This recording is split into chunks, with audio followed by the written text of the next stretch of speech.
He came home with nothing but shame in his pockets, yet fate placed before him a horse no man could tame, a stallion scarred by cruelty, feared by all, even blamed for death.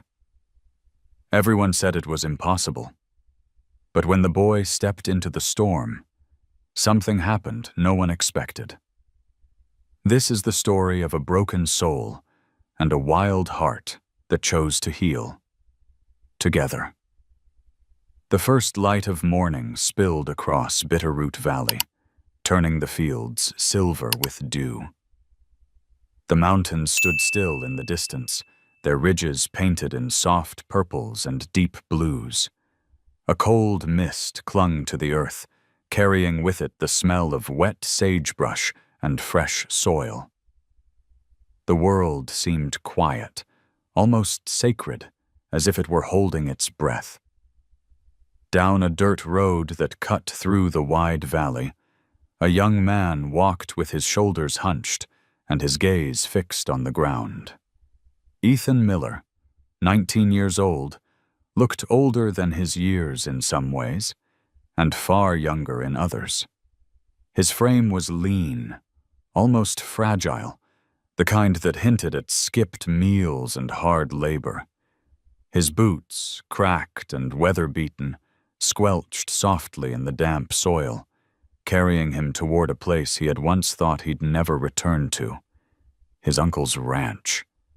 Ethan had left Montana a year ago with a duffel bag of dreams and a scholarship that promised escape. But dreams are brittle things. When the money ran out, so did his time at school. Letters he could no longer afford to answer piled up. One by one, doors closed. And so he came back, with nothing to show for it, except the heavy weight of disappointment pressing into his chest. The ranch appeared through the thinning fog, a cluster of weathered barns and fences stretching across the plain, wood turned gray by years of wind and sun. The house stood square and solid, its porch sagging slightly, the kind of place that had survived more storms than anyone could count. To Ethan, it felt less like a homecoming and more like a surrender. As he drew closer, he noticed movement at the far end of the corrals. Horses shifted in their pens, their coats glistening damp under the morning light. They tossed their heads, stamping impatient hooves against the ground. Ethan slowed, his eyes drawn not to the familiar sight of bay or gray, but to something different, something that didn't move at all. At the edge of the property, separated from the others, stood a horse, unlike the rest. Its coat was a striking chestnut, rich and dark, almost burning against the pale haze of dawn. The animal was motionless, save for the slow flick of its tail. Its head was high, ears pricked, eyes fixed on Ethan with a stare that carried both fire and distance.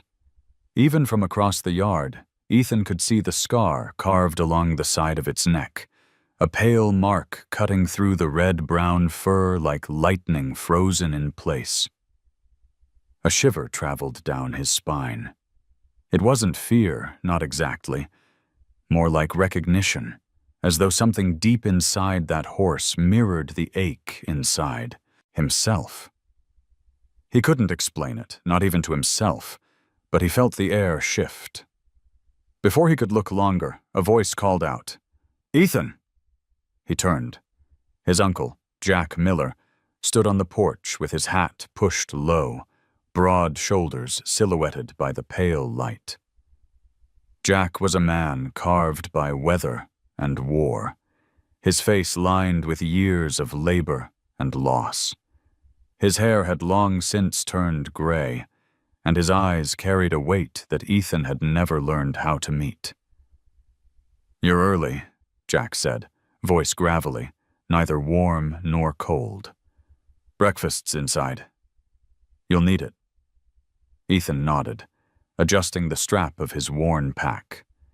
He wanted to ask about the chestnut horse, the one standing apart, but the words caught in his throat.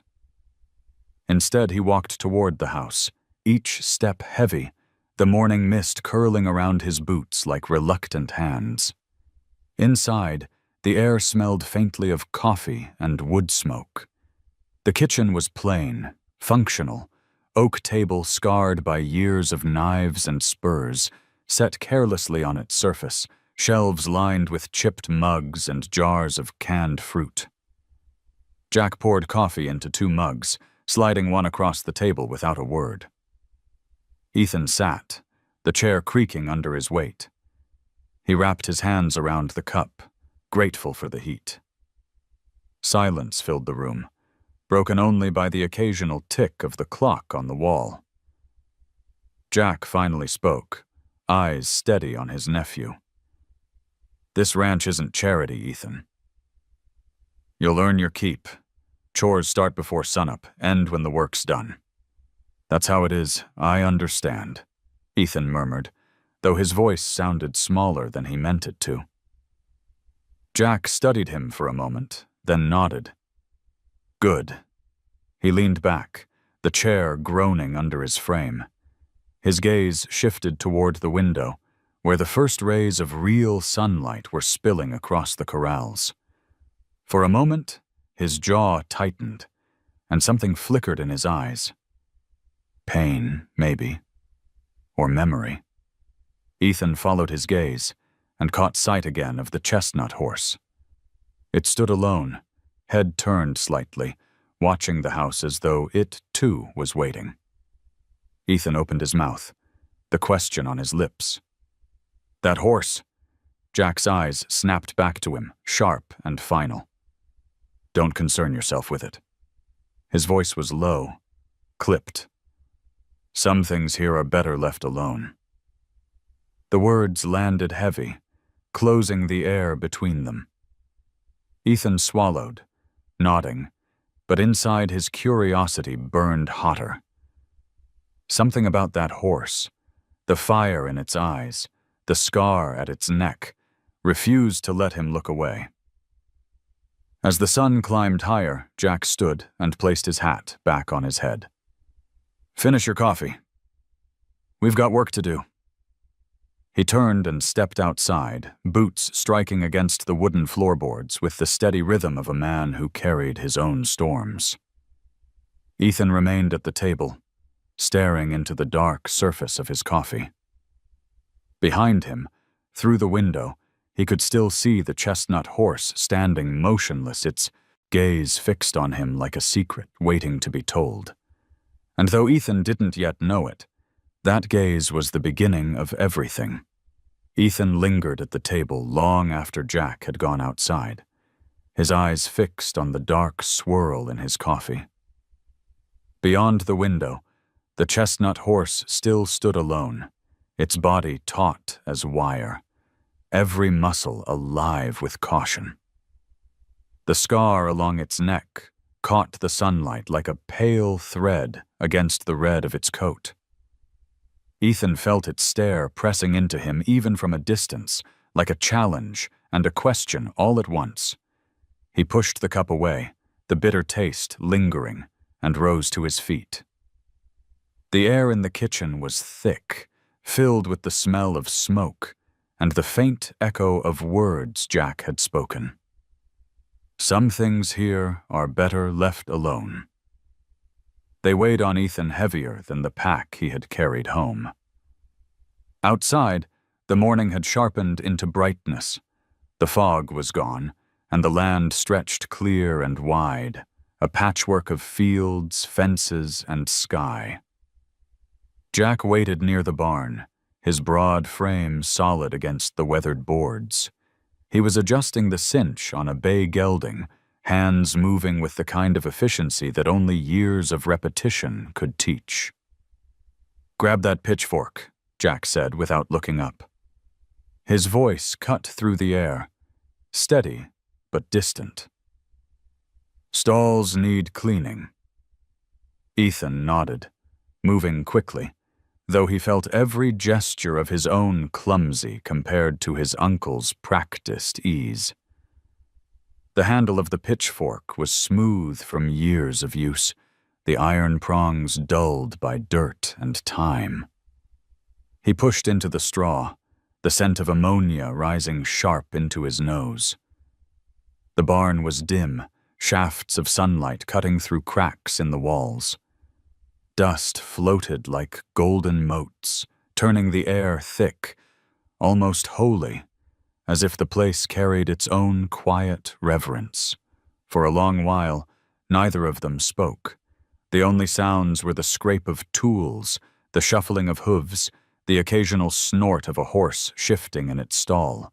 Jack worked in silence, his movements deliberate, his back to Ethan as though conversation were a luxury neither of them could afford. When Ethan finally broke the silence, his voice came soft, hesitant. "That horse outside, the chestnut. Why's it kept apart?"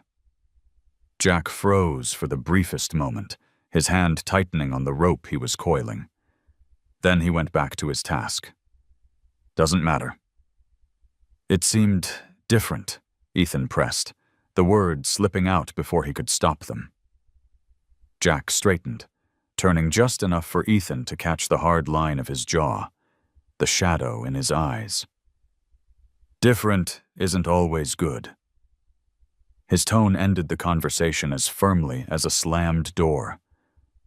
Ethan lowered his head, shoveling straw into the wheelbarrow. His arms burned with the effort, but it felt good. Work always did. It gave shape to his restless energy, filled the silence that otherwise pressed down like a weight. Still, his mind kept drifting back to that horse. Something about it refused to let him go. By noon, sweat soaked Ethan's shirt, the fabric clinging to his back. He leaned against the barn door, catching his breath. Jack walked past with a bucket of water, nodding once toward the trough outside. "Bring that to the far corral when you're done." "The chestnut will need it." Ethan blinked, surprised that his uncle mentioned the horse at all. He grabbed the heavy bucket, water sloshing onto his boots, and made his way across the yard. Shadow, though Ethan didn't yet know that name, watched his approach with ears pinned back, muscles taut beneath the gleaming chestnut coat. The closer Ethan came, the more he could feel the intensity of that gaze, sharp as glass. He slowed, setting the bucket down just inside the fence. The horse's nostrils flared, head jerking slightly, as though deciding whether to accept or attack. Ethan stepped back, giving it space. He didn't speak this time. Didn't dare. He only watched as the animal approached, cautious, powerful. The horse lowered its head, lips brushing the surface of the water, ripples spreading across the bucket. For a moment, Ethan felt the strange, quiet triumph of being allowed near. Then, just as quickly, the horse's head snapped up, its eyes locked on him, burning, and Ethan's chest tightened. It wasn't anger he saw there. It was something harder to name. Wounded pride, maybe, or a distrust carved too deep to erase. Whatever it was, Ethan knew it. He carried the same thing himself. He backed away slowly, the fence between them a reminder of all the distance still left to close. That night, after chores were done, Ethan sat on the porch steps, staring out at the fading sky. The valley lay quiet, stars beginning to prick through the veil of twilight. The chestnut horse stood at the far end of the corral, dark against the fading light. Ethan rested his elbows on his knees, wondering how long it would take before his uncle spoke more than a handful of words to him. How long before the horse stopped looking at him like an intruder. Behind him, the door creaked open. Jack stepped onto the porch, lowering himself into the chair with a sigh. He didn't speak, just sipped from a mug that smelled faintly of whiskey.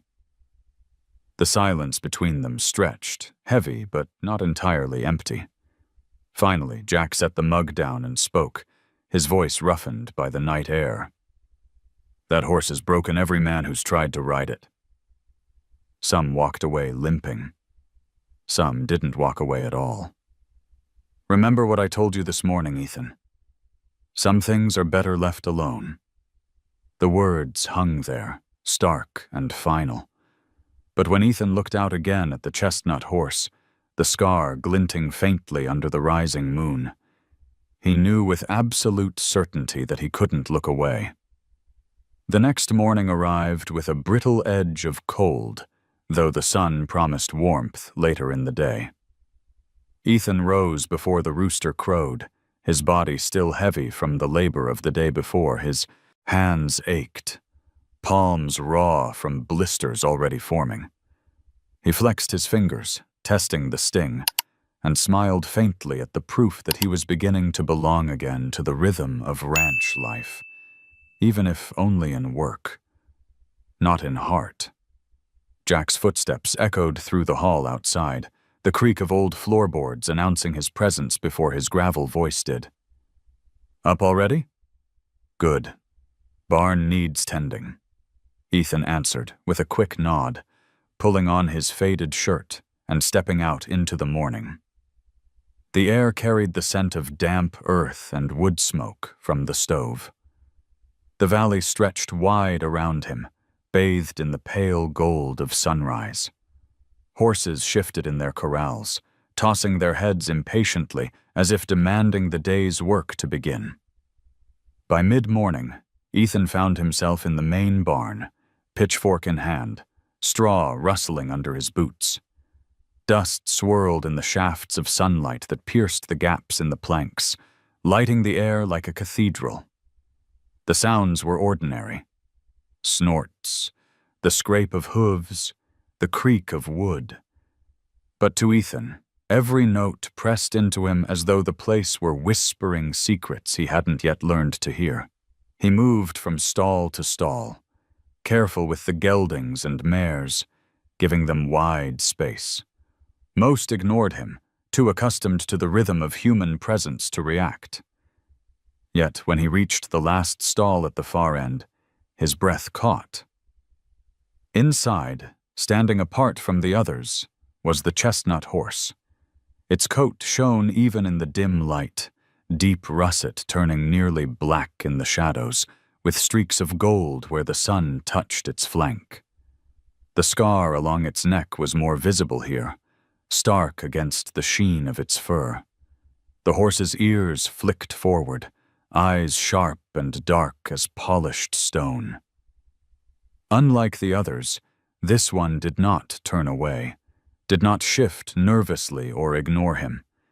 It simply stood and stared, unblinking, as if measuring his worth. Ethan froze.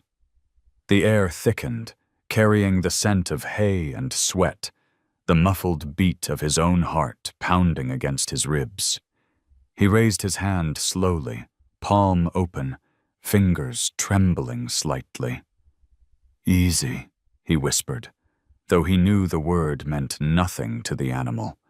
His voice was little more than a breath, a plea carried into the quiet. The horse did not move closer, but it also didn't bolt. Its nostrils flared, a deep sound rumbling low in its chest.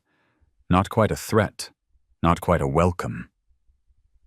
Ethan swallowed, his throat dry, and lowered his hand again. For long moments, they simply stared at one another, two figures separated by wooden rails but bound by something neither of them could explain. Ethan felt as though the horse could see straight through him, to the failure, the shame, the boy who had come home with nothing. And strangely, he felt no judgment in that gaze, only recognition. A shuffle of boots broke the moment. Ethan glanced over his shoulder to see Jack standing in the doorway, arms crossed, his silhouette framed against the glare of daylight. His eyes flicked to Ethan, then to the horse, and back again. "You shouldn't be here," Jack said, his tone even but heavy. "That one's not yours to handle." Ethan hesitated, the words catching on his tongue. He wanted to argue, to ask why this horse was locked away like a prisoner, why his uncle's voice carried both warning and sorrow when speaking of it. But Jack's stare was enough to silence him. He stepped back, hands falling uselessly at his sides. The horse's ears swiveled, tracking his retreat, its eyes following him until he was clear of the stall. The gaze felt like a thread pulling at his chest, stretching thin but refusing to break. Jack turned away, muttering something under his breath, and strode down the barn aisle. Ethan trailed behind, but before he left, he cast one last glance at the chestnut. The horse hadn't moved. It stood tall, still as stone, but its eyes, dark, steady, alive, remained fixed on him. That look rooted itself in Ethan's mind, a weight he carried with him back into the brightness of the day. The rest of the afternoon passed in the usual rhythm of labor, hauling hay, mending fences, carrying buckets until his shoulders ached. Yet no matter how hard he worked, Ethan's mind returned to the horse. He replayed the moment in the stall again and again, the stare that felt less like defiance and more like a mirror. That evening, as the sun lowered and the sky burned orange across the valley, Ethan found himself drawn once more to the barn. Jack had gone inside for supper, the ranch quiet, the only sounds the chirp of crickets and the rustle of wind in the grass. He walked softly down the aisle, each step measured, until he reached the stall again. The horse lifted its head immediately, ears pricking forward. The air between them felt alive, charged with something unspoken. Ethan leaned against the wooden rail, speaking low, not knowing if the words mattered. "I don't know why you're here. I don't know why they keep you apart. But I think," he paused, searching for words, "I think we're not so different, you and me." The horse didn't move closer. It didn't turn away either. It only blinked once, slowly, and in that blink Ethan felt a strange kind of permission, like a door not fully open but no longer locked. He stayed until the last light bled from the sky, until the barn grew dark and the smell of hay thickened in the cooling air. When he finally turned to leave, the horse was still watching him, its gaze following him into the night. Ethan walked back toward the house, heart heavier yet strangely steadier, unaware that what had just begun was a bond no one, not even his silent uncle, could have predicted. The following days unfolded in the steady rhythm of work. Ethan rose with the dawn, his body sore, but his movements quicker now, more practiced. He shoveled, hauled, mended, and carried until his shirt clung with sweat. Jack rarely said more than a few words, and when he did, they landed heavy as commands rather than conversation. Silence had become Ethan's companion, though it was never complete. Always, at the edge of his awareness, there was the chestnut horse. Every day Ethan found excuses to pass by its stall or stand near the corral. The horse never let him closer than a few paces. Its eyes followed him with wary calculation, a presence Ethan could feel even when he tried to ignore it.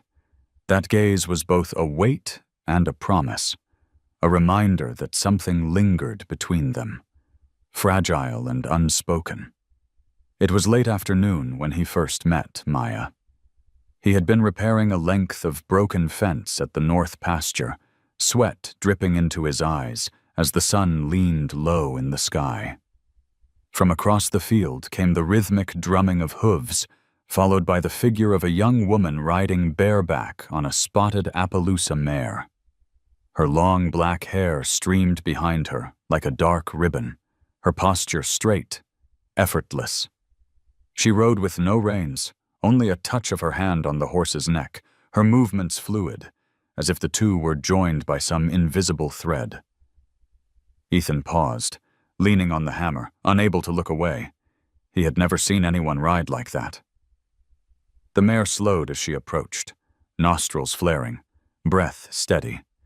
The young woman swung off with ease, her boots landing softly in the grass. She wore a faded plaid shirt tucked into worn jeans, a beaded bracelet glinting on her wrist. Her eyes, dark, alert, took Ethan in before shifting toward the chestnut horse in the distance. "You're the nephew," she said, her voice low but clear. It wasn't a question. "Yeah, Ethan," he answered, wiping his forehead with the back of his arm. "And you are?" "Maya." She gave a small nod, glancing toward the corrals again. "I help out here when I can." Her gaze lingered on the chestnut, and Ethan followed it instinctively. The horse stood alone, tail swishing, its coat glowing like embers in the evening light. "That one's different," Ethan said quietly. Maya's lips curved into a half-smile, though there was no amusement in it. "Different is one word. Dangerous is another. But my people believe a horse like that carries stories in its blood." Ethan frowned. "Stories?" Maya crouched, plucking a strand of tall grass between her fingers. "The Nez Perce raised horses for generations. They say each one carries not just strength, but memory. If a horse has been hurt, it remembers. If it has been trusted, it remembers that too. Everything you see in its eyes comes from what it's endured." She glanced up at Ethan, her gaze steady. "That chestnut remembers something most people don't want to see." The wind stirred, carrying the faint scent of sage and earth. Ethan shifted uncomfortably, the words pressing against the raw spaces inside him. He thought of the scar at the horse's neck, of the way it looked at him as if peeling back layers he tried to keep hidden. "What do you think it remembers?" he asked. Maya's expression softened, her fingers brushing the grass blade until it snapped. "Pain," she said simply. "And maybe betrayal. But also the stubborn will to survive. That kind of spirit. You can't beat it down. You can only meet it with patience." Her words sank into him, deeper than he expected. He stared at the horse across the field, its mane lifting in the breeze like dark fire. For the first time, he thought less about taming it and more about listening. They worked in silence for a while, Ethan driving nails into the fence posts, Maya gathering tools, the sound of horses drifting through the air around them. When the fence stood solid again, Maya wiped her hands on her jeans and turned toward him. "You've been watching it," she said. It wasn't accusation, just observation. Ethan hesitated, then nodded. "I can't explain it. I just feel like it sees me, like it knows Maya tilted her head. Maybe it does. Horses notice what most people ignore." Her tone was quiet, almost reverent. "But be careful. That horse has broken men who thought they could own it." Ethan thought of Jack's warnings, the silence in his uncle's voice when he spoke of the chestnut. He thought of his own restless need to prove something. To himself. To the man who had taken him in. To the world that had already dismissed him once. "I don't want to own it," Ethan said finally. "I just don't want it to be alone." For the first time, Maya's expression softened into something like approval. She picked up her reins, the Appaloosa mare lowering her head obediently. "Then maybe you'll be the one it chooses," she said, swinging onto her horse's back with effortless grace. "But don't rush it. Trust isn't something you take, it's something you earn." With a light pressure of her legs, the mare moved forward, carrying Maya back toward the hills. Her figure grew smaller against the deepening sky, until she was no more than a silhouette fading into the distance. Ethan stood by the repaired fence, the hammer still in his hand, her words echoing in his mind. Trust isn't something you take. It's something you earn. He turned his gaze once more to the chestnut horse. Shadow, though the name hadn't yet been spoken aloud, stood still at the far end of the corral, its eyes catching the last rays of sun. For the first time, Ethan felt less like an intruder and more like someone waiting outside a closed door, patient, uncertain, but unwilling to walk away. That night, as the stars gathered above Bitterroot Valley, he lay awake in the bunkhouse, Maya's voice drifting through his memory like wind through tall grass. Horses remember. The thought burned in him, a quiet flame that would not be put out.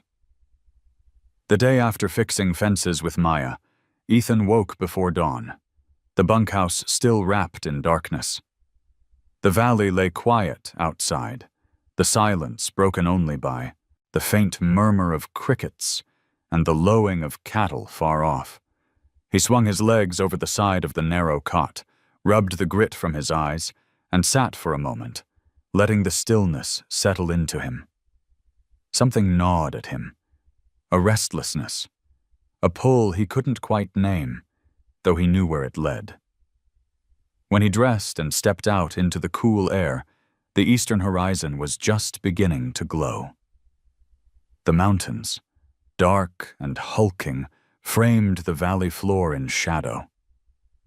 Ethan crossed the yard, his boots crunching on the gravel, and entered the barn. The scent of hay and leather filled his lungs, grounding him, familiar already. He reached into the small wooden crate near the tack room, where fruit for the ranch hands was kept. His fingers curled around a single apple, smooth and red in the half-light. He studied it in his palm, almost embarrassed by the thought of what he planned to do. It was a child's gesture, naive maybe, but his heart beat faster at the possibility of what it might mean. The corral stretched wide in the morning haze, its fence casting long shadows across the dirt. The chestnut horse stood near the far corner, mane lifting in the cool breeze, the scar at its neck a pale reminder against the glowing coat.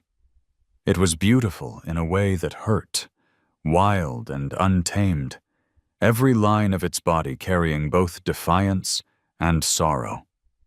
Ethan walked slowly to the fence, apple hidden at his side.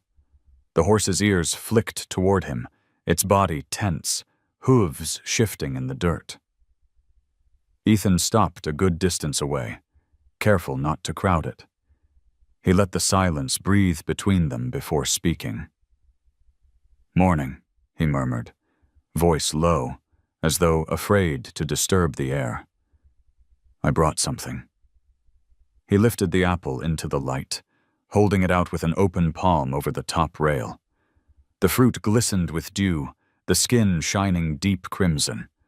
For a long while, nothing happened. The horse stood motionless, tail swishing, nostrils flaring as it caught the faint sweetness drifting on the breeze. Ethan's arm began to ache, but he held steady, refusing to move too quickly. His chest tightened with every heartbeat. Then, slowly, the horse took a step forward. Its hooves pressed into the dirt with a soft crunch. One, then another. Deliberate and cautious. Ethan's breath caught, but he didn't move. The horse stopped again, ears pinned back slightly, eyes sharp and wary. It felt less like an approach and more like a test. "You don't have to," Ethan whispered. "I'll leave it here if you want." He lowered the apple gently onto the rail and stepped back. The horse's ears twitched, head lowering, nostrils flaring wide as it examined the offering. After a long hesitation, it stretched its neck, lips brushing the fruit, and with a sudden snap of teeth, the apple was gone. The crunch echoed in the still morning, startling in its simplicity. Ethan stood frozen, a smile breaking across his face before he realized it. His chest felt lighter than it had in months. It wasn't much, not even a touch, but it was the first unguarded gesture the horse had allowed. The chestnut chewed slowly, its eyes never leaving him. Then it lifted its head, a faint snort rising from its throat, almost like an answer. Ethan didn't know what it meant. Approval, curiosity, warning, but he accepted it all the same. The moment lasted only seconds before the horse stepped back again, retreating to its corner. The space between them widened, but something had shifted. A thread had been tied. Fragile and thin, yet real. Ethan leaned on the fence, exhaling shakily. "Guess you don't hate me," he said softly. "That's a start." Behind him, the crunch of boots startled him. He turned to see Jack standing near the barn, arms crossed, expression unreadable. "Don't get ahead of yourself," Jack said. His voice was calm, but something in it carried a sharp edge. "One apple doesn't mean a thing. That horse has fooled better men than you." Ethan's smile faltered, but he didn't look away from the chestnut. "Maybe. But it came to me. Not them." Jack's jaw tightened, his eyes narrowing, though he said nothing more. He turned and walked back toward the barn, leaving Ethan alone with the fading sound of his words. The horse flicked its tail, shaking its mane, but its gaze lingered on Ethan a moment longer before turning away. Ethan stayed at the fence until the sun rose high enough to wash the valley in light. He traced the memory of that moment over and over, the crunch of the apple, the feel of the horse's breath brushing the morning air, and for the first time since returning home, he felt something stir inside him. Not triumph, not victory, something smaller, quieter. Hope. The memory of that apple stayed with Ethan long after the morning light had faded. He carried it through the day as he hauled hay, scrubbed troughs, and repaired tools, a quiet flame tucked in his chest. Even when Jack's voice cut through the air with sharp orders, even when his arms ached from endless labor, Ethan felt lighter. Something had shifted. The chestnut had accepted his offering, and that small crack in its armor had given Ethan the courage to believe in possibility. But the belief wasn't shared. That evening, after supper, Jack sat on the porch with a mug in his hand, his frame heavy against the wooden chair. The sky burned red at the horizon, fading into indigo above, the kind of Montana sunset that made the valley seem endless. Ethan stepped outside, still buzzing from the morning encounter. He leaned on the railing, searching for words that might ease the distance between them. "I gave it an apple today," he said quietly, almost as if confessing. "It took it." Jack didn't answer right away. He swirled the liquid in his mug, eyes fixed on the horizon. His jaw worked, tight, the way it did when he was holding back more than he wanted to show. Finally, he said, "One apple doesn't mean trust. Don't mistake hunger for forgiveness." Ethan frowned, pushing against the weight of those words. "Maybe not, but it's more than anyone else has gotten, right?" Jack turned then, his eyes hard, gray as storm clouds.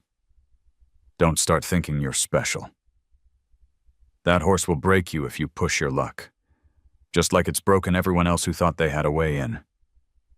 The words landed sharper than intended.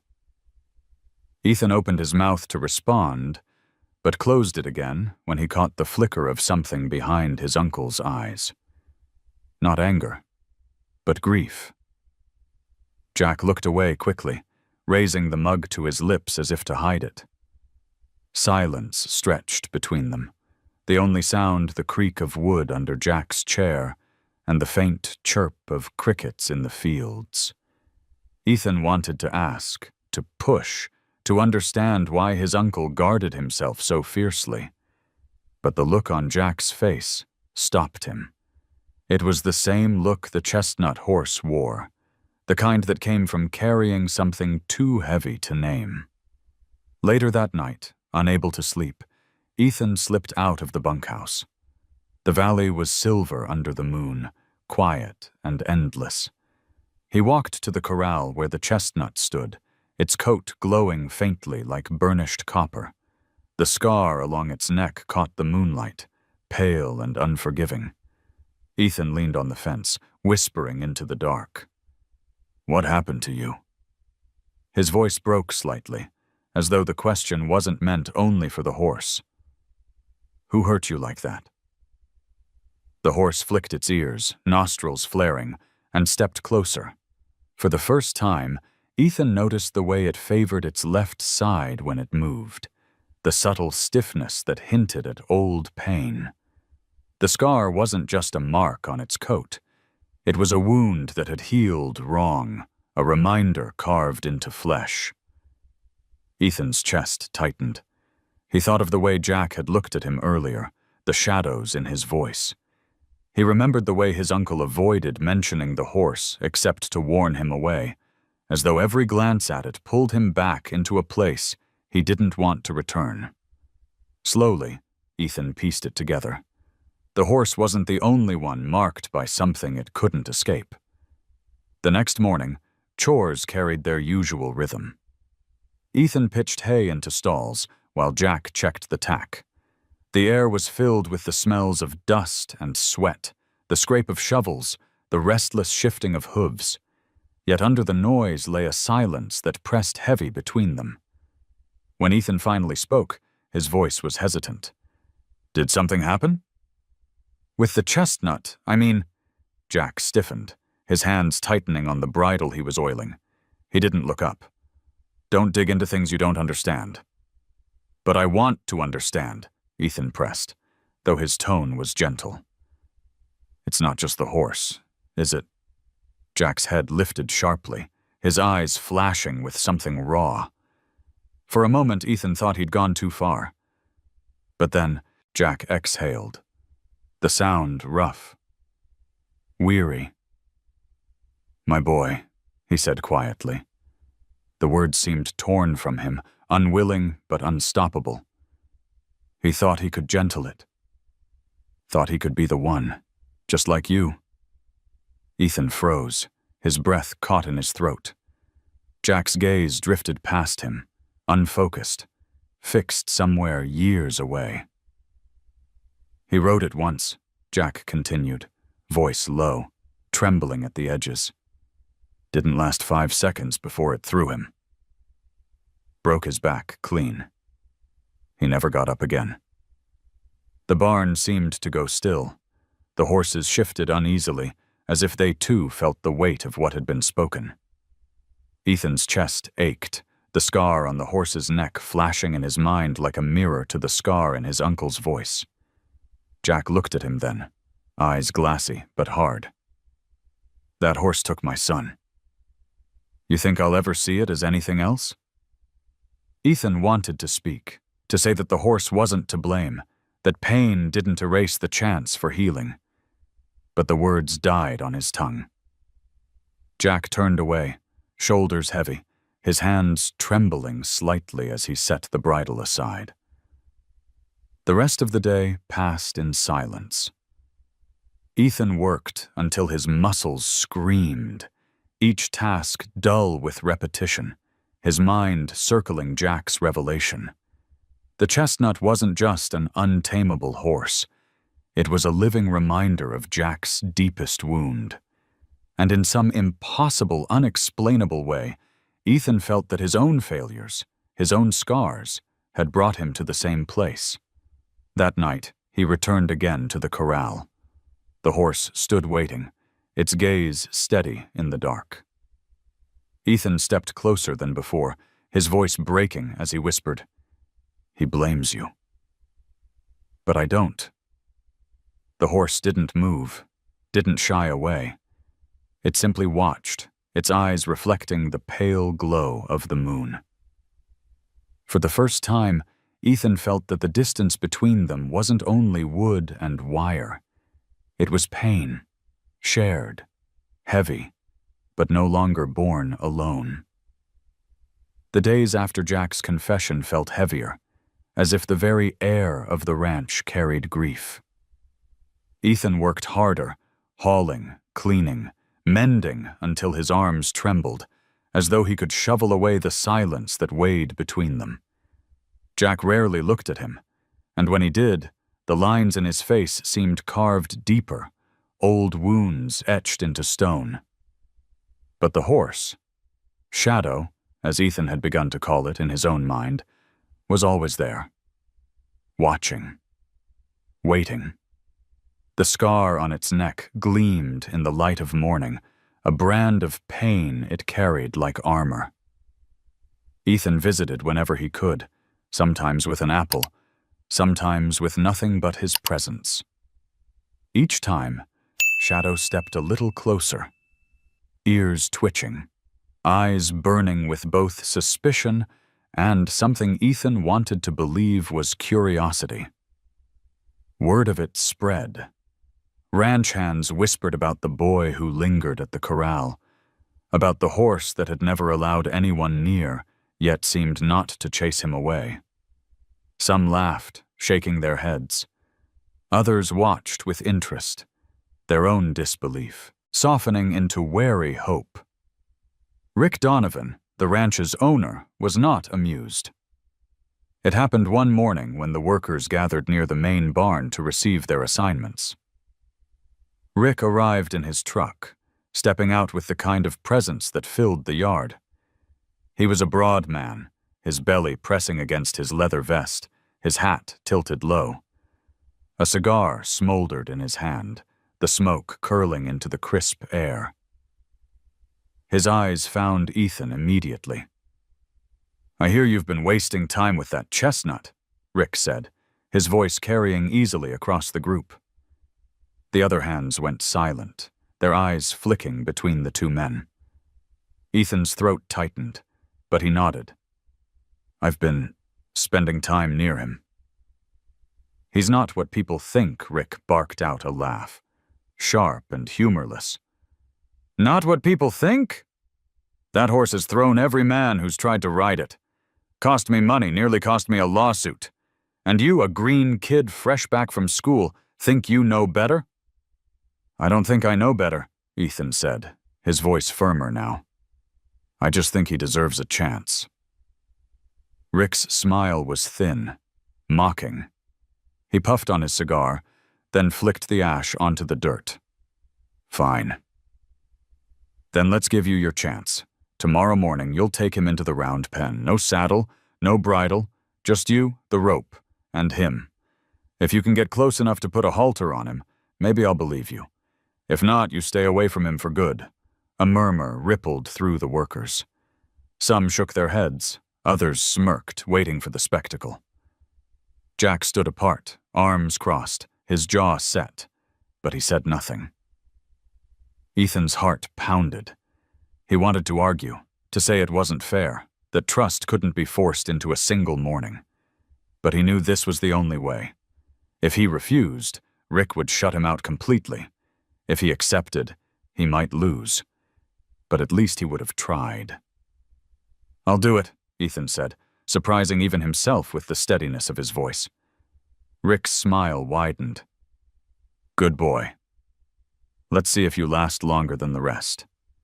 That night, Ethan lay awake, staring at the ceiling beams of the bunkhouse. The other ranch hands snored around him, their breaths steady, but his mind refused to rest.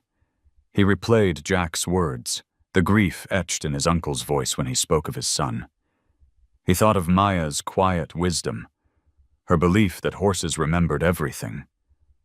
And he thought of Shadow, the way its eyes had softened, just barely, when it took the apple from his hand.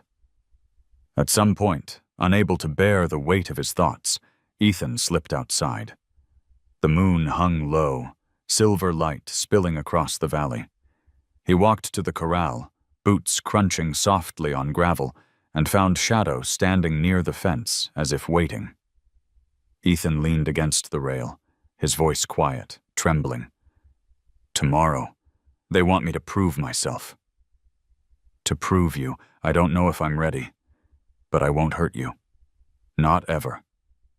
If this ends with me on the ground, so be it. I just want them to see what I see in you." The horse flicked its ears, nostrils flaring, a low sound vibrating in its throat. It didn't come closer, but it didn't turn away either. The moonlight caught the scar at its neck, making it gleam pale against the dark coat. To Ethan, it looked less like a wound and more like a badge, proof of survival. When dawn broke, the ranch gathered at the round pen, a wide circle of packed dirt enclosed by sturdy wooden rails. The air was sharp with anticipation, every eye fixed on Ethan as he stood by the gate, rope coiled in his hands. Shadow waited inside, muscles taut, mane lifting in the breeze. Rick leaned on the fence, cigar between his teeth, his smirk confident. "Show us what you've got, boy." Ethan climbed the rail, swinging down into the pen. The ground felt solid under his boots, yet his knees trembled. He forced himself to breathe, slow and steady. Shadow turned to face him, ears pricked, eyes burning. For a long moment, neither moved. The world narrowed to the circle of dirt, the fence, and the space between them. Ethan took a single step forward. "It's just us now," he said softly. "No ropes. No whips. Just us." Shadow snorted, pawing the ground, but didn't charge. Its gaze locked onto Ethan. Sharp, assessing. Ethan raised his hand, the rope dangling loose, not as a threat, but as a promise. He stepped closer, then paused, waiting. The horse tossed its head, muscles rippling, the scar catching the morning light. The crowd outside the fence murmured, restless, but Ethan shut them out. "It's your choice," he whispered, "not mine. I won't force you." The silence was thick, the kind that made every breath feel heavy. Ethan held his ground, steady, unflinching, his heart hammering against his ribs. Shadow pawed the dirt again, then, slowly, impossibly, took a step forward. Gasps rose from the fence line. Ethan's chest tightened, but he didn't move. The horse stepped closer, one stride, then another, until it stood just out of reach. Its breath came hot and fast, nostrils flaring, eyes locked onto his.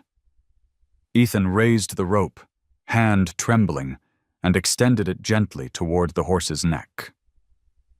The world seemed to hold still. Shadow flinched, muscles coiling, and for a terrifying second Ethan thought it would bolt. But then it stilled, head lowering slightly, ears swiveling back and forth. Ethan whispered, voice cracking with hope. "That's it. Trust me." The rope brushed the horse's neck. Shadow tensed but didn't strike. Ethan slipped the loop over carefully, his hands steady despite the storm inside him. When the rope settled into place, the crowd erupted, some in disbelief, others in awe. Rick's smirk faltered, cigar hanging forgotten from his lips. Ethan exhaled, tears stinging his eyes. He stepped back, giving Shadow space, refusing to trap it. The horse snorted, tossing its head, but didn't flee. It stood, rope around its neck, eyes still locked on Ethan's. For the first time, Ethan knew without doubt, he wasn't just chasing hope. He had found it. The dust of the round pen still lingered in the air long after the crowd had dispersed. Ethan stood outside the fence, his palms raw, his shirt damp with sweat, his chest heaving with the weight of what had just happened. Shadow stood inside, head high, rope loose around his neck, ears flicking at every sound but eyes still fixed on Ethan. For a fleeting moment, the world had shifted. Something impossible had been made real, but the world, Ethan realized, is quick to doubt miracles. Rick Donovan was the first to break the silence. He pulled the cigar from his mouth, ground it against the fence, and forced a smirk back onto his face. "Don't get starry-eyed, boy. You slipped a rope over his neck. That's not training. That's luck. Next time he'll remember what you tried and tear you apart for it." His words hung heavy, carrying a cruelty wrapped in certainty. The ranch hands echoed that sentiment in quieter tones. Some shook their heads as they left, muttering about beginner's luck. Others chuckled, betting under their breath how long before Ethan ended up flat on his back. Even the few who had gasped in awe now returned to skepticism, their eyes avoiding Ethan's as though unwilling to give him credit. Only Jack lingered. He leaned against the rail, arms folded, his expression unreadable. His eyes flicked from Ethan to the horse and back again. Finally, he spoke, his voice low and steady. "Don't think this means you've won him. One step forward can turn into 10 steps back before you even see it coming."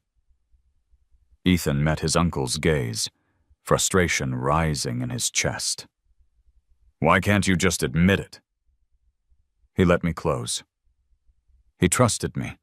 For once, Jack's jaw tightened, but he said nothing. He turned and walked away, leaving Ethan standing alone at the fence with the horse and the echo of his own words. That night, the bunkhouse was filled with laughter and the clatter of dice as the hands played a game on the scarred table. Ethan lay in his bunk, staring at the ceiling beams, the noise around him muffled by the storm inside his mind. He replayed the scene over and over. Shadow stepping forward, the loop of rope sliding over his neck, the gasps of the crowd.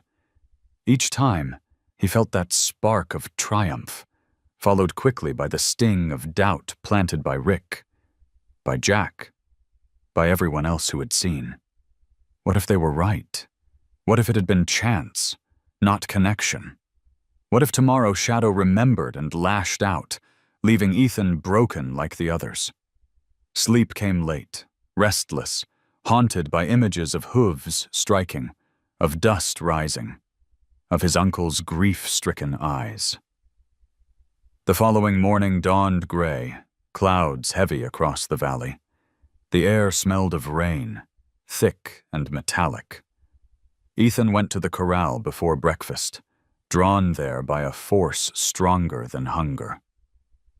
Shadow stood near the fence, head lowered slightly, breath fogging in the chill. The rope from yesterday still hung loose, trailing against his chest. Ethan climbed onto the lower rail and sat, his boots dangling, his hands clasped loosely in his lap. "They all think it was luck," he said quietly. "Maybe they're right. Maybe you'll never let me close again." The horse's ears flicked, but it didn't turn away. It stood still, shifting its weight slowly from one hoof to another, as though the storm in the sky pressed heavy on its body, too. Ethan pulled an apple from his pocket and held it out. "You don't have to take it. But I need to know yesterday wasn't just a dream." For a long while, Shadow didn't move. Then, with a quiet snort, he stepped forward, the rope dragging softly against the dirt. He lowered his head, lips brushing the apple, and took it with a crunch. The sound broke through Ethan's chest like sunlight through clouds. Still, doubt lingered. What if this was as far as they would ever go? What if apples and rope were the limits of what trust could build? Ethan wanted more, needed more. Not for himself alone, but for the horse, for Jack, for something bigger than all of them. By midday, the storm arrived. Rain swept across the valley in sheets, drumming against roofs, soaking the earth until the corrals turned to mud. Ethan worked through it, shoulders bent, his body slick with water. Jack barked orders from the barn, his voice carrying through the downpour, but Ethan barely heard him. His mind was fixed on Shadow, pacing in the corral, coat gleaming wet, eyes wild with the storm. The horse bucked once, then twice, sending mud flying. Ethan's heart lurched. He climbed the fence, ignoring Jack's shout, and dropped inside. The ground sucked at his boots, rain plastered his hair to his forehead, but he didn't care. Shadow swung his head, ears flat, muscles quivering with the electricity of the storm. Ethan lifted his hands slowly, palms open. "Easy," he whispered, though his voice was nearly drowned by the rain. "I'm here. I won't leave you." The horse snorted, pawing the mud, but didn't charge. Lightning split the sky, thunder rolled like cannon fire, and still Ethan stood his ground.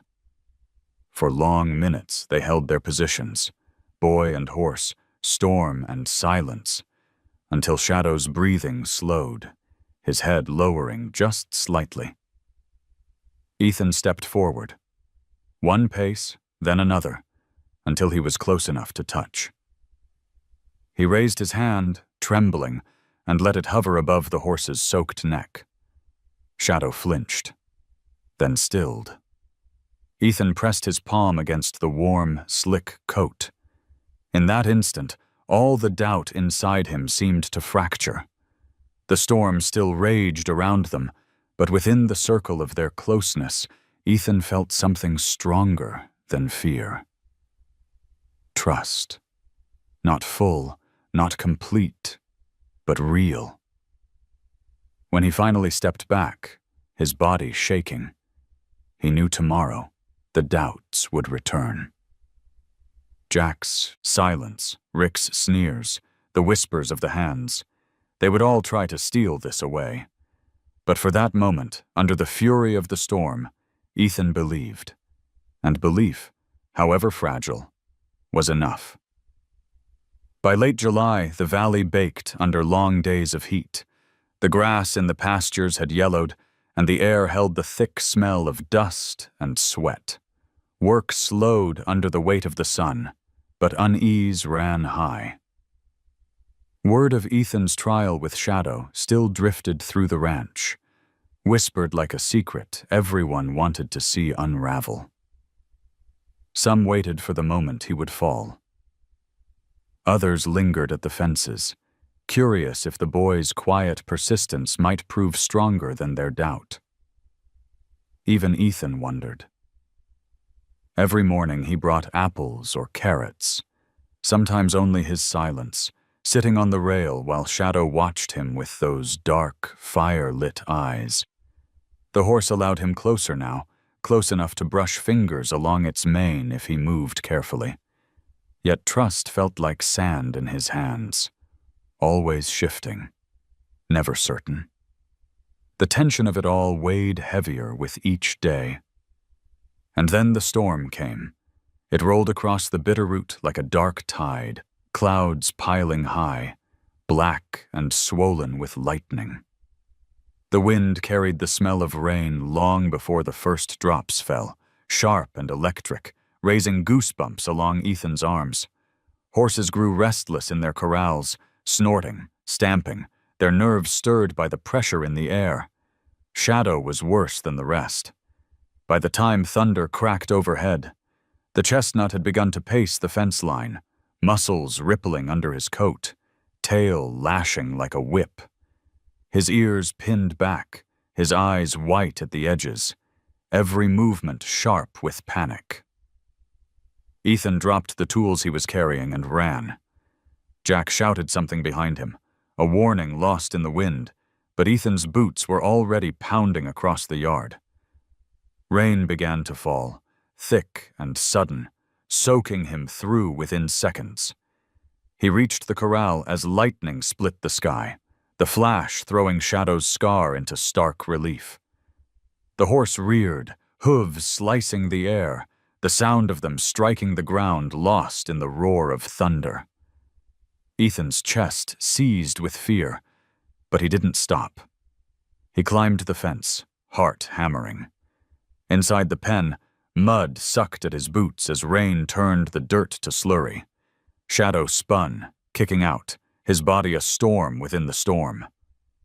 Ethan raised his hands, palms open, his voice ragged against the wind. "Easy, it's all right." The horse's eyes found him, wild and blazing. For a terrible moment, Ethan thought it would charge. Instead, Shadow wheeled away, slamming against the far rail, the wood groaning under the impact. The fence shuddered, but held. Ethan stepped forward, every instinct screaming at him to turn back, but something deeper, fiercer, drove him on.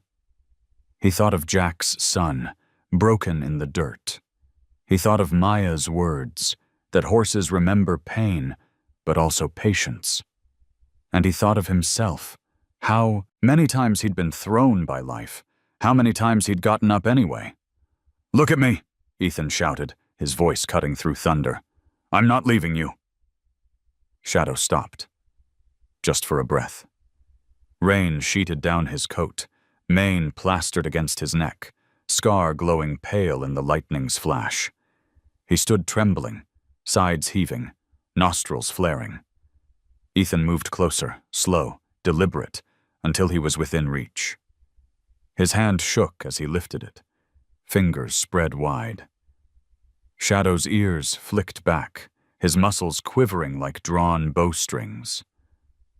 Then the horse lowered his head, just slightly, as if surrendering to the weight of exhaustion. Ethan pressed his palm against the wet curve of Shadow's neck. The world seemed to still.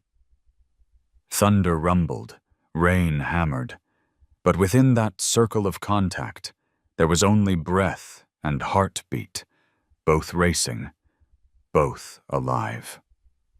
Ethan leaned his forehead against the horse's mane, whispering words the storm swallowed. "You're not alone. Not anymore."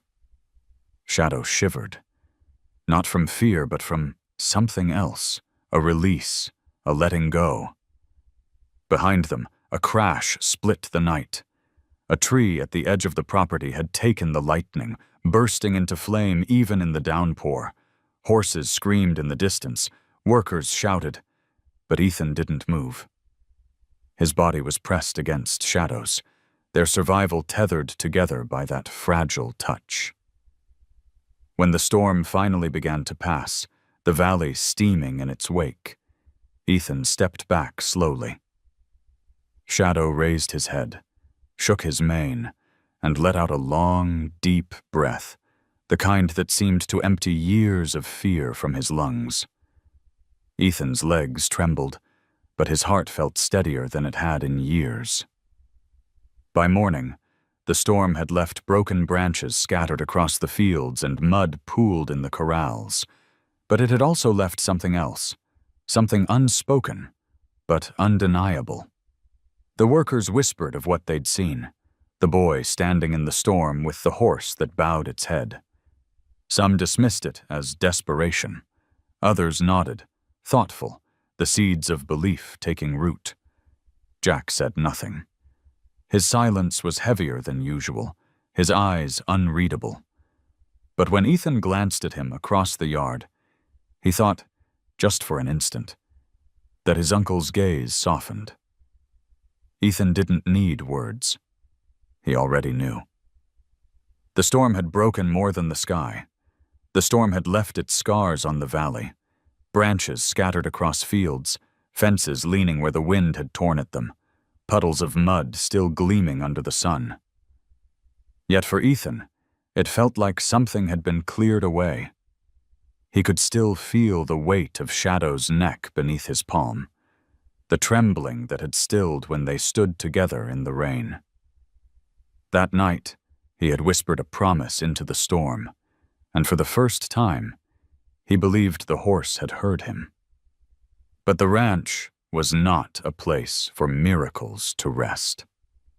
By the third day after the storm, a new truck appeared in the drive.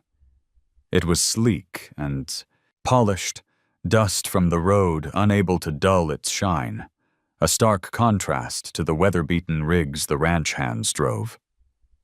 Ethan was hauling feed when it pulled up, and he stopped, wiping sweat from his brow as a man stepped out.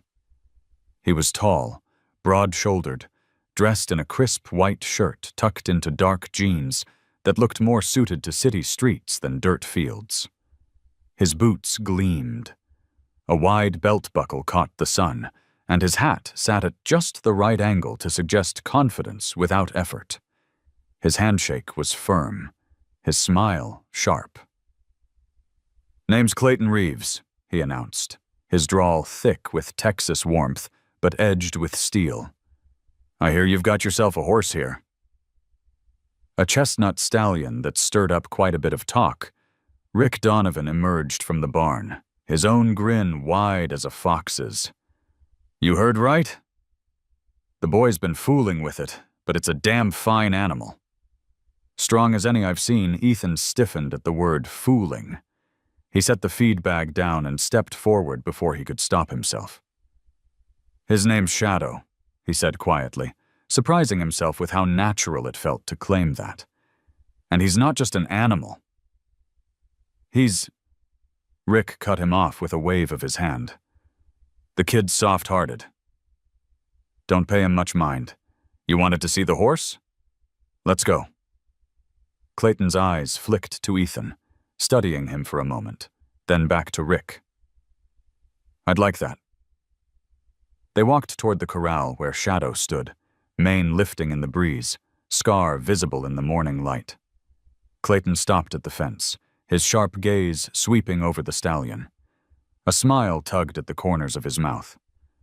"Well, I'll be damned," he said softly. "Look at him. That's a horse with fire. Spirit like that, you can't buy it. You can only break it, and once you do, you've got something no money can touch." Ethan's stomach turned at the word break. Shadow pawed at the dirt, ears flicking uneasily as if he, too, had heard the judgment. "I'll make you an offer," Clayton said, turning to Rick. 20,000. Cash. Today, the ranch hands who had gathered gasped softly. It was more money than most of them would see in years. Rick's eyes lit up, greed flaring like a match. But before he could speak, Ethan stepped forward. "He's not for sale." The words left his mouth before he thought them through, and silence followed, heavy and stunned. Rick's face darkened, and Jack, standing in the distance, froze, his jaw tightening. Clayton arched an eyebrow. "And who might you be to say that, son?" "I'm the one he trusts," Ethan said, his voice steady though his knees felt weak. "I'm the one who's been working with him. You can't just throw money at him like he's nothing but a prize." Rick's face flushed red. "You watch your mouth, boy. This is my ranch, my horse." Clayton chuckled, low and amused. "Looks like you've got yourself a little idealist here, Donovan. I respect the spirit, but spirit doesn't put food on the table." He shifted his gaze back to Shadow, eyes gleaming. "That stallion could win championships, could make a man rich if handled right." Ethan's fists clenched. He wanted to shout that Shadow wasn't a trophy, that his scars weren't something to be polished into glory, but he bit his tongue, knowing Rick's authority loomed too large. Clayton turned back to Rick, his smile polite but firm. "I'll be in town for 3 days. Think about it. I'll come back for an answer." When his truck rolled away, the ranch yard seemed smaller, the air heavier. Rick's glare found Ethan immediately. "You had no right to open your mouth," he snapped. "This isn't about you, boy." This is business. Ethan's chest burned, but he held his ground. It is about me. And about him.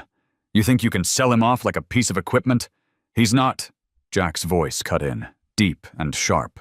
Enough. Both men turned to him.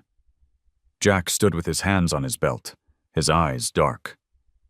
This isn't a fight to have out here. Not with everyone watching, Rick muttered under his breath and stormed back toward the barn.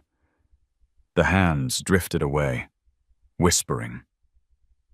Ethan stood rooted, his breath ragged. Jack came closer, his voice low so only Ethan could hear. You can't fight Donovan head on. He owns this place. If he wants to sell, he'll sell. Then I'll stop him, Ethan said, his voice breaking with desperation. Jack studied him, long and hard. His eyes softened, just barely. You remind me of him, he said quietly. My boy. Same fire, same damn recklessness.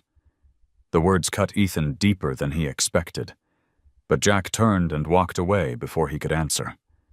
Ethan leaned on the fence, staring at Shadow. The horse lifted his head, eyes locking on his as if sensing the turmoil. Ethan's throat tightened. They think they can own you, he whispered. But I won't let them. The horse snorted, tossing his mane, as if answering. And though the offer from Texas had not yet been decided, Ethan knew one thing with absolute certainty. The fight for Shadow had only just begun. The Texas man's offer hung over the ranch like a storm cloud, refusing to break.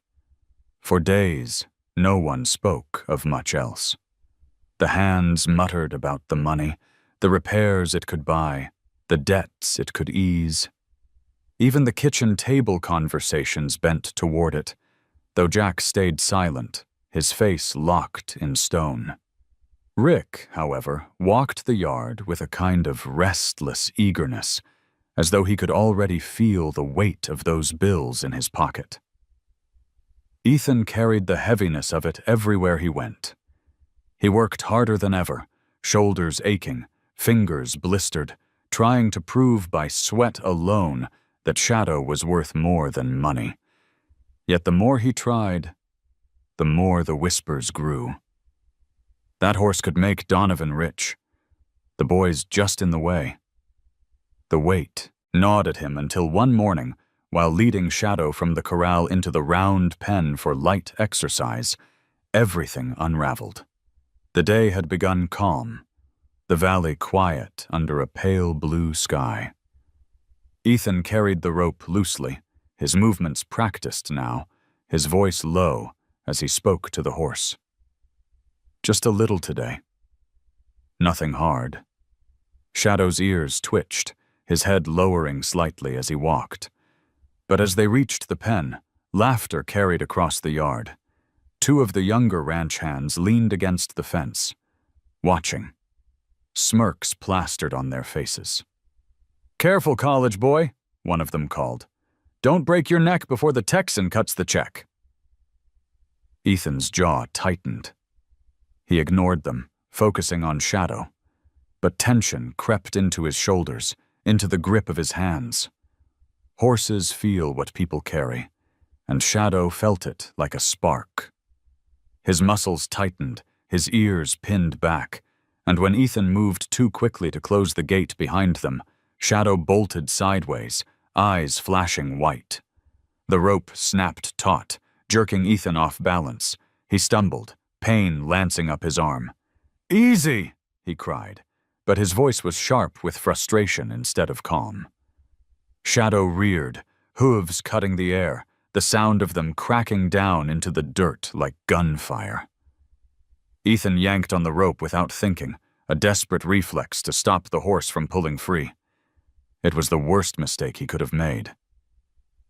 Shadow's eyes widened with fury, memories of force and pain flickering back like ghosts. With a violent twist of his body, he ripped the rope from Ethan's hands. The burn seared across Ethan's palms, skin tearing, the pain blinding. The horse whirled, striking out with a hind hoof. The air sang with the near miss as Ethan threw himself sideways, mud spraying as the hoof landed inches from his ribs. Gasps rose from the fence line. The young hands who had been mocking fell silent, their laughter gone. Ethan scrambled to his knees, chest heaving.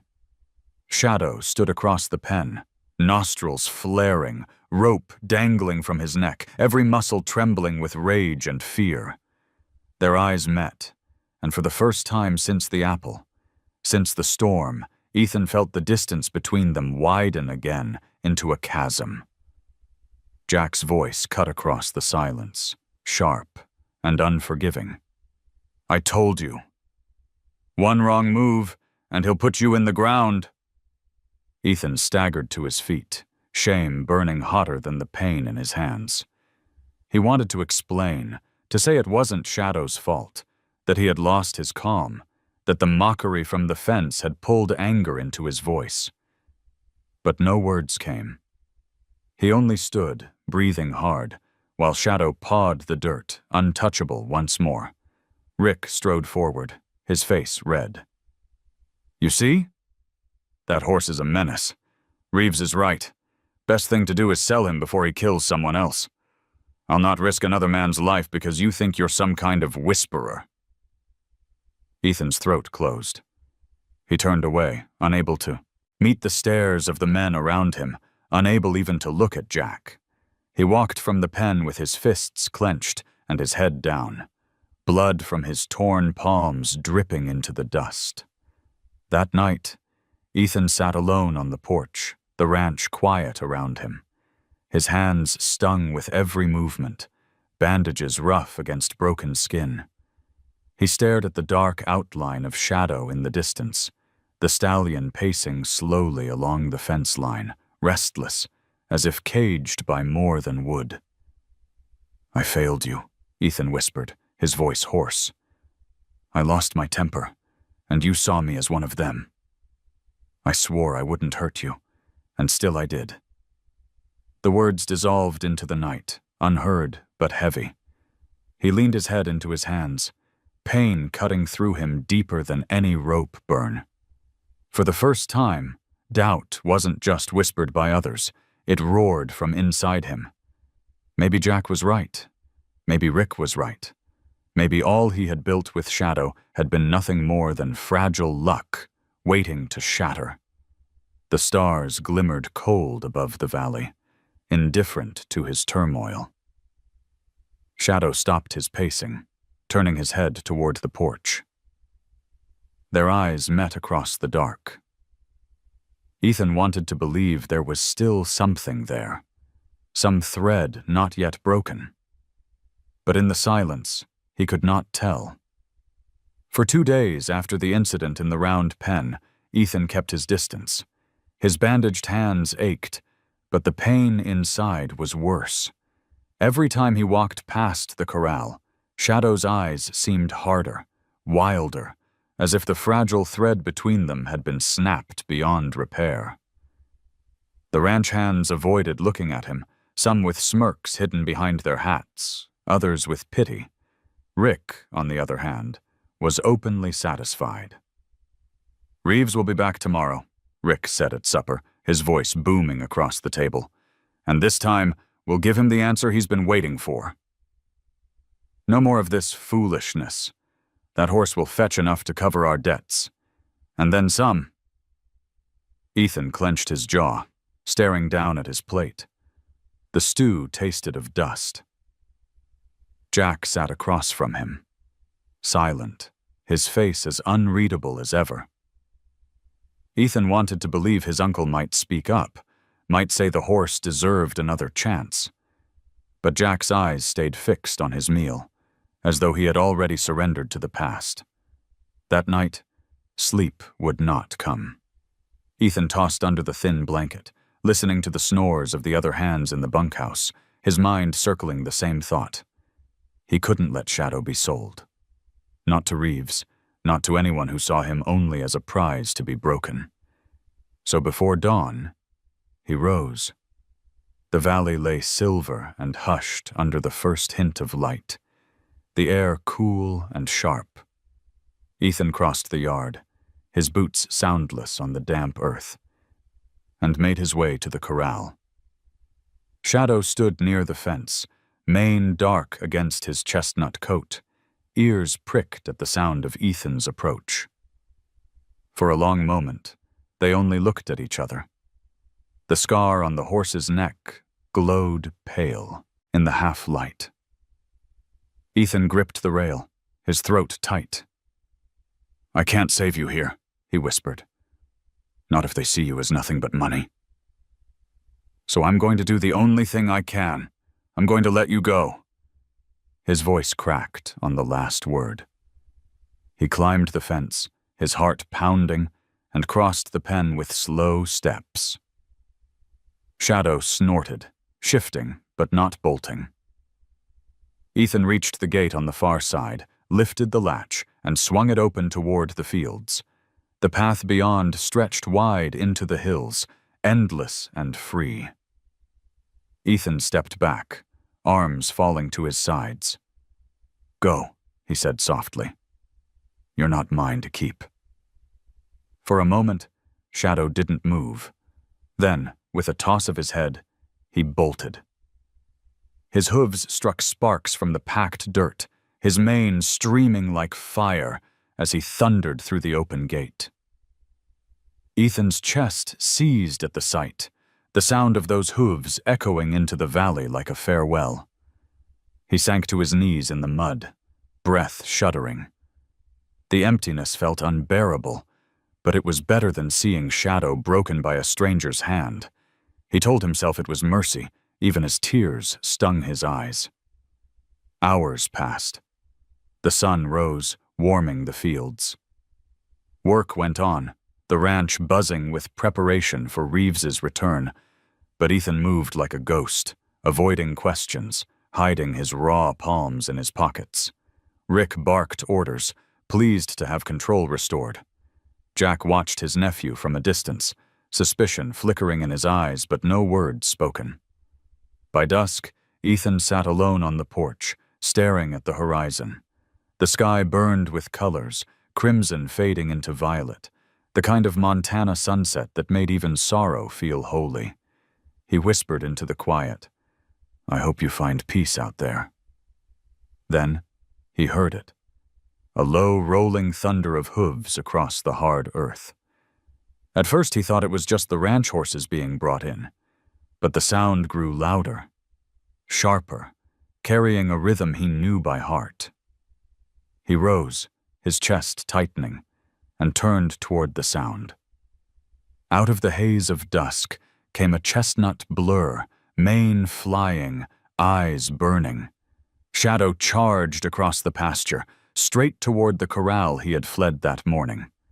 He slowed only at the fence, stopping with a shake of his head, nostrils flaring, breath loud in the evening air.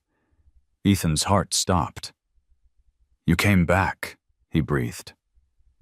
Shadow pawed the ground once, then lifted his head, eyes locking on Ethan's. It wasn't submission in that gaze. It wasn't fear. It was something fiercer, something that felt like choice. Ethan walked to the fence, his steps unsteady.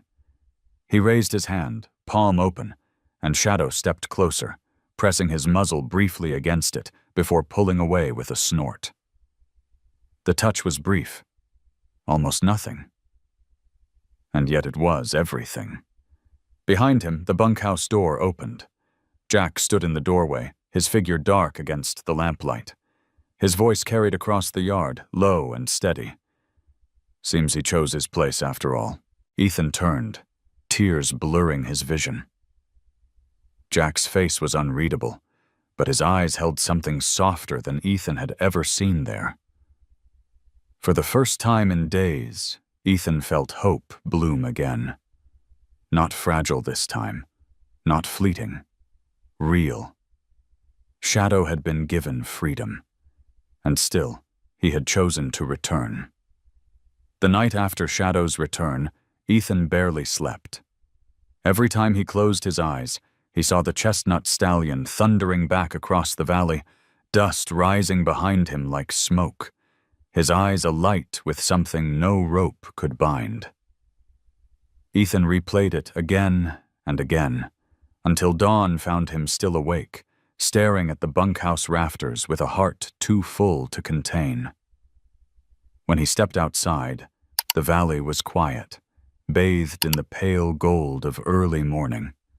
The grass shimmered with dew, and mist curled low along the fences. Shadow stood in his corral, head lowered as he grazed, but his ears flicked up at Ethan's approach. There was no flight in him this time, no restless pacing, only a steady stillness that felt like an invitation. Ethan climbed the rail and dropped lightly inside. The dirt was cool under his boots, the air damp with the smell of wet hay. He held no rope, no apple, no halter, only his open hands and a steady breath. Shadow lifted his head, chewing slowly, eyes watching. Ethan took a single step closer, then another. The horse snorted once, but didn't retreat. Ethan raised his hand and, heart-pounding, touched the warm line of Shadow's neck. The stallion shivered, muscles twitching, but he didn't pull away. Ethan exhaled, his forehead resting briefly against the horse's mane. "Thank you," he whispered. The sound of boots crunching gravel broke the moment. Ethan turned to see Maya leaning against the fence, arms folded, her dark hair braided down her back. She wore her usual plaid shirt, sleeves rolled to her elbows, her expression calm, but her eyes sharp with approval. "So," she said, "he came back." Ethan smiled, unable to hide it. "He chose." Maya nodded. "That means something. Horses don't return unless they feel they belong, but don't mistake choice for surrender. He's still his own." "You have to honor that." "I will," Ethan promised. She pushed herself off the fence and stepped closer, her boots sinking slightly in the soft earth. "Then it's time you stop treating him like a ghost you're afraid to touch. Start working with him. Slowly, carefully. But work. Otherwise, he'll never know his place here." The words hit Ethan with both weight and relief. He had wanted this, had dreamed of it, but hearing it aloud made it real. He nodded, turning back to Shadow, his hand resting against the stallion's scar. "All right," he said softly. "Let's start." The days that followed carried a rhythm unlike any Ethan had known. Each morning, before chores, he met Shadow in the corral. At first, it was nothing more than touch, his hands moving slowly along the horse's neck, down, his back tracing the powerful lines of muscle. Shadow twitched, flinched, sometimes stepped back, but each day he returned, allowing a little more. Then came the brush. Ethan worked it gently through Shadow's coat, the chestnut gleaming richer with every stroke, the stallion's breathing slowing as he accepted the strange sensation. Ethan spoke little, his voice soft when he did, words not of command, but of reassurance. Jack often stood at a distance, leaning on the fence, arms crossed, his expression unreadable. He never interrupted, never offered advice. But Ethan felt his eyes like a weight, as though his uncle measured every movement, every moment, against the memory of his lost son. By the end of the week, Ethan dared to bring the blanket. The first time he laid it across Shadow's back, the stallion startled, muscles tensing, hooves striking the ground. Ethan stepped back, patient, waiting. He tried again, slower, softer. This time Shadow stood still, ears flicking nervously but not fleeing. Ethan's chest swelled. Maya watched from the rail, her voice calm. "Good. Don't rush. Let him tell you when it's enough." Ethan nodded, his hand steady as he lifted the blanket away, then replaced it again, over and over, until Shadow accepted it as part of him. The saddle came next.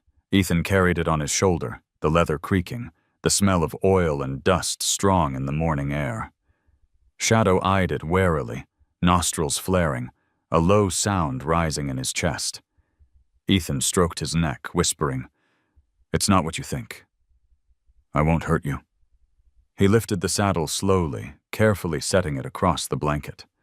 Shadow shifted, tail swishing, body tense, but he didn't explode. Ethan tightened the cinch with hands that trembled less than his heart. For a long moment, the stallion stood stiff, his sides heaving. Then, with a sharp shake, he accepted it. Ethan stepped back, breathless. The other ranch hands, who had gathered to watch, muttered among themselves. Some scoffed, saying it meant nothing until someone was on his back. Others were quiet, eyes wide with the impossible sight. Rick didn't smile. His lips pressed into a thin line, his gaze calculating.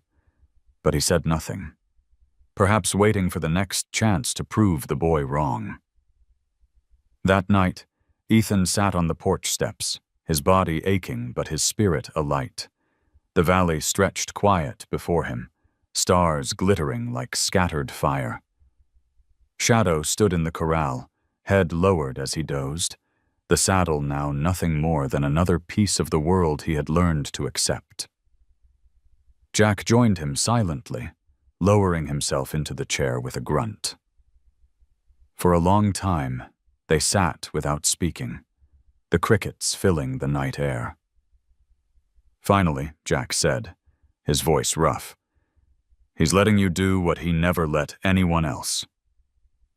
Ethan turned, searching his uncle's face. "Does that mean you trust me with him?" Jack's gaze stayed fixed on the horizon. "It means he does. Maybe. Maybe that's enough." The words lingered in the air, fragile and rare, like stars only seen when the night is clear. Ethan leaned back, his heart full. The bond was no longer fragile luck. It was real, alive, and growing stronger with every passing day. By late summer, the valley came alive with color. Wildflowers spilled across the foothills, gold and purple against the green slopes, and the air carried the scent of pine, warmed by the sun. For weeks, the town had been preparing for the Mountain Festival, a tradition older than anyone could remember. Wagons brought families down from the hills, children chased one another through the dusty streets, and banners strung across storefronts flapped in the high breeze. For Ethan, the festival loomed like a storm of a different kind. Word had spread quickly that Shadow, the untamable chestnut, was now wearing a saddle, that the boy who had returned home with nothing had managed the impossible. Some scoffed, saying it wouldn't last. Others whispered with awe. Either way, everyone expected to see proof. Rick Donovan, ever the showman when profit beckoned, made sure of it. He entered Shadow's name in the festival's horse exhibition, announcing it loudly enough for half the county to hear. "We'll show them what kind of stock the Donovan Ranch breeds," he declared. "And if that Texan is still sniffing around, so much the better." Ethan's stomach twisted at the words. Shadow wasn't stock. He wasn't anyone's to parade. Yet refusing meant handing Rick exactly what he wanted. Proof that the boy's work was nothing but a trick of chance. Jack said little when he heard. He only studied Ethan with those gray, weathered eyes, then muttered, "Don't let pride push you into something you're not ready for." But Ethan knew this wasn't pride. It was necessity. If he didn't stand with Shadow now, others would decide their future for them. On the morning of the festival, the ranch yard buzzed with activity. Trucks loaded with tack and gear rumbled down the dirt road, ranch hands calling to each other as they packed. Ethan brushed Shadow until the chestnut's coat shone like copper, the scar at his neck pale against the gleam. The stallion shifted, but stood steady, ears flicking at every sound. "You don't owe them anything," Ethan murmured, his hand smoothing Shadow's mane. "But if you'll stand with me, maybe they'll finally see you for who you are." The drive into town wound through mountain passes, the valley dropping away below, pines swaying in the wind. When they arrived, the streets were crowded, the air thick with music, the smell of roasting meat and kettle corn. Children darted between booths, women in sun hats fanned themselves, and the ring for the exhibition was already surrounded by townsfolk hungry for spectacle. Shadow was led into a holding pen, his ears flicking nervously, muscles quivering beneath the sunlight. Ethan stayed close, murmuring quietly, his hand resting on the horse's neck. Around him, other competitors readied their mounts. Sleek paints, towering bays, elegant grays, all polished to perfection, their riders in crisp shirts and shining boots. Ethan felt out of place in his worn jeans, his calloused hands still bandaged. But when he looked into Shadow's eyes, he found steadiness. When their turn came, the announcer's voice rang out. "From the Donovan Ranch, Ethan Miller and Shadow." A ripple passed through the crowd. Whispers rose, curiosity, disbelief, even laughter. Ethan led Shadow into the ring, the dust rising around them, the eyes of the town pressing like heat against his back. Rick leaned against the rail, his cigar glowing, his smirk daring Ethan to fail. Ethan took a breath. He had planned no tricks, no flashy displays. He would not break Shadow for applause. Instead, he stepped into the center, unclipped the lead rope, and let it fall. Gasps rose from the crowd as Shadow stood free, untethered. Ethan raised his hand, palm open. "Come on," he whispered. For a moment, the stallion stood still, ears swiveling, eyes scanning the restless faces surrounding them. Then, slowly, he stepped forward. One stride, then another, until his muzzle brushed Ethan's hand. The crowd fell silent. Ethan walked, and Shadow followed, loose and steady, circling the ring with calm steps. No whip cracked, no spur pressed. Only quiet trust, built in the slow hours of dawn and the storms of doubt. The murmurs grew, astonishment, disbelief, even cheers. When they stopped in the center again, Ethan lifted his hand. Shadow lowered his head, almost bowing, the scar on his neck catching the sunlight. A hush fell, the kind reserved for things too real to explain. Ethan touched the stallion's mane, whispering so only he could hear. "Thank you." The crowd erupted. Some clapped, others shouted. Children squealed. Rick forced a smile, but his eyes burned with something darker. Resentment at being upstaged by a boy and a horse he had nearly sold. Ethan didn't care. He led Shadow from the ring, his head high, the roar of the crowd fading behind him. For once, the voices of doubt were drowned out by something louder. Belief. That evening, as lanterns lit the streets and music swelled through the town, Ethan sat on the edge of the hitching rail, Shadow grazing quietly nearby. Maya found him there, her smile soft. "You didn't just show them a horse," she said. "You showed them a choice. His choice. And that's something they'll remember." Ethan looked at Shadow, his heart swelling. The bond between them was no longer fragile, no longer questioned. It was visible, undeniable, alive. And for the first time, Ethan allowed himself to imagine a future, not just for him, but for both of them. The mountain festival left the town buzzing for days. Wherever Ethan went, into the feed store, through the streets, even down at the creek where children skipped stones. He caught whispers of his name and Shadow's. Some called it a miracle, others a trick, but all agreed on one thing. They had seen something no one could deny. The chestnut that had once been untamable had walked free beside a boy, calm as any trained horse. But the ranch was not a place where applause lingered. When the wagons rolled home and the banners came down, life settled back into work. Only one thing refused to quiet: Clayton Reeves's offer. He returned the very next week, his shiny truck rumbling up the drive, dust curling in its wake.